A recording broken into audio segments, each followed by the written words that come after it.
Hello everyone, আজকে আমি তোমাদের সাথে একটা ছোট্ট বলতে পারি আমার ফার্স্ট মিনি ব্লগ শেয়ার করলাম।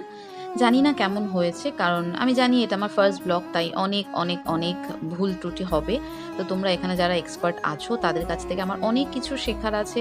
আমি তাই সবাইকে বলবো যে আমাকে একটু কমেন্টস করে বলো যে কি করলে আরও ভালো হবে, কি করলে আরও ভালো হতে পারতো। আমি জানি এটা জাস্ট একটা সামান্য ব্লগ আমি তোমাদের সঙ্গে শেয়ার করলাম, একটা জাস্ট ভিডিও করে চেষ্টা করলাম, একটা ছোট্ট চেষ্টা করলাম, দেখি কেমন হয়েছে। তাহলে তোমাদের মোটিভেশন পেলে আমি এই ব্লগিংটাকে আরও এগিয়ে নিয়ে যেতে চাই। তো এখানে ছিল গৌরী আন্টির বার্থডে আজকে, আর আমরা সবাই মিলে পুজোর যে গ্রুপটা আছে সবাই মিলে গৌরী আন্টির বার্থডে সেলিব্রেট করতে চলে গেছিলাম। খুব হই হুল্লোড় করে মজা করলাম।